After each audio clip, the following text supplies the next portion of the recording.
नारदो निससतमा ब्रह्मपुरो तपोवनं मनायते। एक बार देवऋषि नारद भी भगवान शिव की माया से मोहित हो गए थे। बोले क्या हुआ? एक बार नारद जी की इच्छा भ्रमण करने की हुई और जब वे भ्रमण करने के लिए पृथ्वी पर आए, हिमालय पहुंचे, तो हिमालय में उन्होंने क्या देखा कि बड़ी सुंदर गुफा है और उस सुंदर गुफा को देख करके नारद जी का मन हो गया कि मैं यहाँ बैठ करके भगवान का भजन करूं। तो भगवान के भक्तों को भजन करने की कोई विशेष व्यवस्था की आवश्यकता नहीं है। भगवान के भक्त तो कहीं भी बैठ करके बस नाम लेना शुरू करते हैं। व्यवस्था और अव्यवस्था तो ये तो भजन करने वाले की पहचान नहीं है। नारद जी ने क्या देखा था कि बड़ी सुंदर गुफा है और वहां पर बड़ा सुंदर आश्रम बना हुआ है। देवऋषि का मन हो गया कि यहाँ तो बैठ करके मैं भगवान का भजन करूं।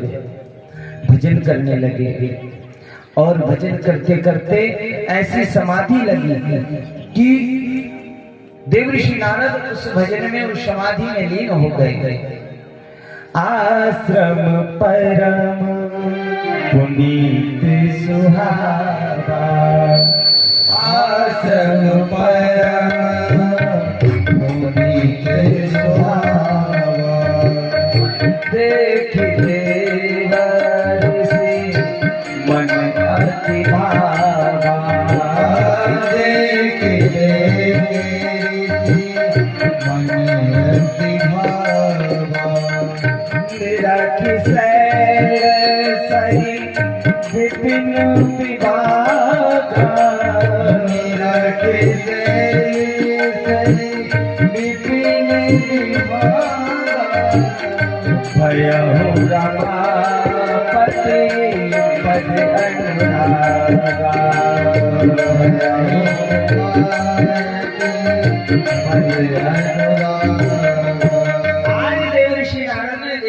सुंदर व सुहावना आश्रम है, बड़ी सुंदर भूमि है। देखो भजन करने वाली भूमि आपको खींच लेती है। आप किसी मंदिर जाते हो और मंदिर जाकर के आपका मन ना लगे ना, तो सोचना कि ये भजन के लिए नहीं है ये स्थान। कोई कितना सुंदर दिव्य महल बना हो, भवन बना हो, और उसमें यदि मन नहीं लगता हो भगवान के भजन में, तो सोचना कि यहाँ पर हमें सिद्धि नहीं मिलेगी। और कहीं पहाड़ हो, पीड़ क्षेत्र हो और वहां पर कोई मूर्ति विराजमान हो, लिंग विराजमान हो और आपका मन एकदम आकर्षित हो जाए और वहां बैठ करके भजन करने की इच्छा हो जाए, तो समझ जाना कि ये तप स्थली है। यहाँ पर हम यदि थोड़ा भी भजन करेंगे तो वो भजन हमें सिद्धि को देने वाला हो जाएगा। हमने देखा लोग घर तो बना लेते हैं बड़े बड़े, लेकिन घर जिस घर में शांति ना हो, भले कितना भी महल बना हो और घर में शांति नहीं है, तो क्या आप वहां रुकोगे? आपके रुकने की इच्छा नहीं होगी। कई घर हमने देखे जहाँ शांति है, भले महल बना हुआ है, लेकिन ना जल में स्वाद, ना फल में स्वाद, ना भोजन में स्वाद, और भले टूटी टपरिया हो, और टूटी टपरिया में भी यदि प्रेम है, शांति है, तो आपको वहां का भोजन भी बड़ा शुद्ध और मधुर लगेगा। भोजन में स्वाद नहीं होता। कई लोग कहते हैं बड़ा मजा आ गया तेरे यहाँ भोजन में। भोजन में स्वाद नहीं होता है, स्वाद भावों में होता है। टूटी टपरिया में भी वो स्वाद होता है भोजन में। क्यों? क्योंकि वहाँ शांति है, वहाँ प्रेम है। महलों में शांति ना हो तो वहां भी मन नहीं लगता है। नारद जी ने देखा कि यहाँ यदि मैं भजन करूंगा तो मुझे शीघ्र ही भगवान की कृपा मिलेगी। नारद जी बैठ गए, लेकिन मन में विचार आया कि मुझे श्राप है कि ज्यादा देर बैठ नहीं सकता हूँ। दक्षिण ने मुझे श्राप दिया है, क्या मालूम मैं भजन कर पाऊंगा कि नहीं। मन में विचार था कि दक्षिण ने मुझे श्राप दिया, लेकिन फिर भी बैठ गए। और जब बैठे ना तो ऐसी समाधि लगी महाराज, जो भजन का फल, वो देखो स्थान का महत्व। नारद जी की बैठते से ही समाधि लग गई। सुमिरत हरई श्राप गति बाधी, सुमिरत हरई श्राप गति बाधी, सहज विमल मन लागी समाधि, सहज विमल मन लागी समाधि। सहज भाव से बैठे हैं, समाधि करते हैं। देखो आप भी ध्यान रखो, जब बाबा का पूजन करने जाओ, भले पूजन कितने झंडी कर लेना, लेकिन कितनी भी झंडी हो, 2 सेकंड बैठ करके जरूर बाबा को प्रणाम कर लेना। बाबा के दर पर बैठ जाना। बाबा के दर पर बैठने से ही पता नहीं तुम्हारे कितने संकट बाबा काट देते हैं। कोई मंत्र की आवश्यकता नहीं है, बस बैठ जाया। बाबा बस इतना कहना, मैं तेरा तू मेरा, इतने में ही सब कुछ मिल जाएगा। बाबा तो अंतर्यामी है।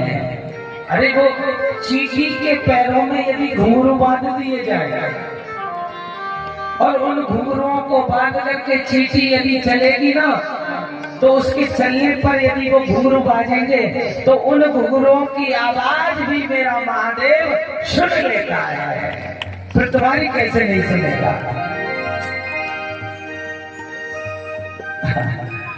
बैठे हैं, समाधि लगी। इंद्र को चिंता हुई।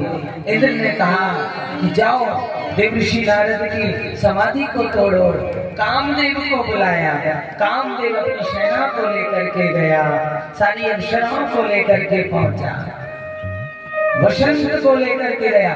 बड़ा सुंदर वसंत ऋतु का निर्माण किया गया है और वहां पर जाकर के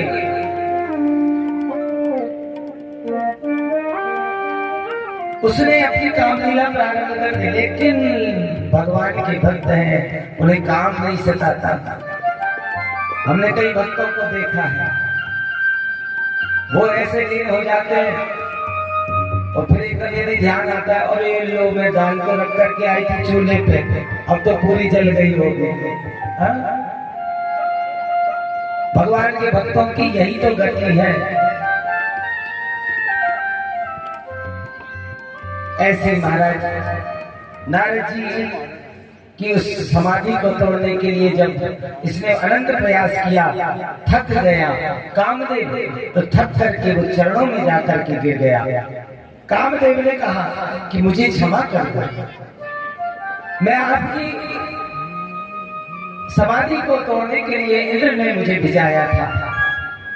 कामांजयं निजं मत्वा गर्भितो मुनीश्वरः प्रदेव विगत ज्ञान शिव माया विभूषिता। कामदेव चरणों में आ गया है नारद जी का, कोई बात नहीं। इतना सुंदर भाव नारद जी का। कामदेव ने सोचा कि अच्छा हुआ नारद जी ने मुझे श्राप नहीं दिया। नारद जी को प्रणाम किया और नारद जी को प्रणाम करके कामदेव चला गया अपनी सेना को लेकर के। नारद जी ने सोचा कि ये काम है जिससे संसार हारा। संसार को छोड़ो, देवता भी जिस काम के वशीभूत हैं, और देवताओं की भी छोड़ो, देव भी जिसके वशीभूत हैं, वो कामदेव मेरे चरणों में गिरा है। और देवों की कौन कहे, महादेव भी काम से डर गए थे और कामदेव को भस्म करना पड़ा। और देखो मैं इस कामदेव को मैंने इसको हरा दिया। कामदेव मेरा कुछ नहीं बिगाड़ पाया। मन में अंकुर आ गया अभिमान का। और देखो जीवन में जो उपलब्धि मिले ना, तो वो भगवान का प्रसाद समझना चाहिए, उसमें अभिमान नहीं। धन मिल जाए तो भगवान का प्रसाद समझो, ज्ञान मिल जाए तो भगवान का प्रसाद समझो। महाराज अभिमान नहीं, घमंड नहीं। हाँ? मैं अच्छा हूं ये मान है और मैं ही अच्छा हूं ये अभिमान है। तो कभी नहीं करना मान, अभिमान से परे रहना। नारद जी के मन में मान आ गया तो नारद जी ने क्या किया, नारद जी गए सीधे इंद्र के पास, और इंद्र की सभा में जब पहुंचे तो सारे देवताओं ने खड़े होकर के अभिवादन किया है नारद जी का, और नारद जी का अभिवादन किया। नारद जी समझ गए, मुनि सुशीलता आपने करनी, सुरपति सभा जाई सब बरनी, मुनि सुशीलता करनी, सुरपति सभा जाई सब बरनी, सुनी सबके मन अचरज आवा, सुनी सबके मन अचरज आवा, मुना हित संसय हरे सिर नावा, मुना हित संसय हरे सिर नावा। जब देवलोक पहुंचे, इंद्र की सभा में पहुंचे, सबने सम्मान किया। नारद जी अपने मुख से अपनी बड़ाई कर रहे हैं। देवताओं ने भगवान का स्मरण किया, काम को जीता है। नारद जी ने कोई साधारण लीला नहीं है, काम को तो स्वयं महादेव घबरा रहे हैं। वो कामदेव जिसने किसी को नहीं छोड़ा, वो सामने आ गया। नारद जी के मन में अभिमान का अंकुर था। नारद जी पहुंच गए, और नारद जी कहाँ पहुंचे, सीधे कैलाशपुरी पहुंचे हैं, भगवान शिव के धाम पहुंचे। शिव जी ने देखा देवर्षि नारद आए हैं, अब नारद जी को शिव जी ने बिठाया है, और नारद जी ने बैठते से ही क्या किया कि जो नारद जिनके मुख पर राम राम का नाम होता था, आज उस नारद के मुख में काम काम काम का भाव है। जो राम कथा कहने वाला नारद आज राम कथा भगवान को सुनाने लगे।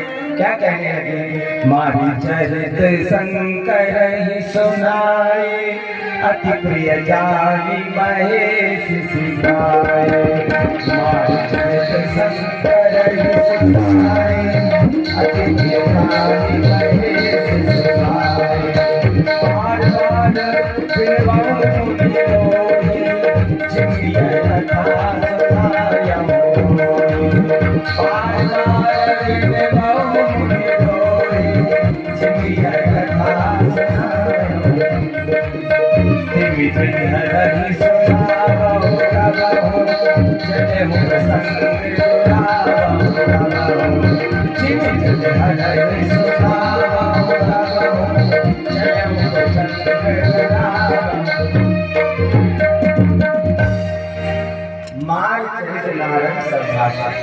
नारद जी ने आज सारी काम लीला भगवान शंकर को बतलाई। शंकर जी को बड़ा ताज्जुब हुआ, अचंबा हुआ। जो नारद काम, जो राम राम करते थे, आज काम काम कर रहे। नारद जी जाने लगे तो भगवान ने कहा कि नारद सुनो, मैं तुमसे एक विनय करता हूँ, निवेदन करता हूँ। नारद जी को भगवान ने, शिव ने कहा कि मैं निवेदन करता हूँ, विनय करता हूँ। तो नारद जी ने सोचा शिव जी आज मुझसे निवेदन कर रहे हैं। क्यों? क्योंकि मैंने काम को जीत लिया है, और इनसे बढ़कर मेरा पद है। शिव जी ने तो काम को जला करके भस्म किया, लेकिन मैंने इसको शरणागत मेरे हो गया। तो सोचा कि अब शिव जी तो हाथ जोड़ेंगे ही, क्योंकि शिव से बड़ा पद मैंने पा लिया है। शिव जी ने हाथ जोड़ करके कहा, नारद मुझे पता है तुम वैकुंठ जरूर जाओगे, लेकिन वैकुंठ जाकर के तुम भगवान को ये लीला मत बताना, ये बात मत करना।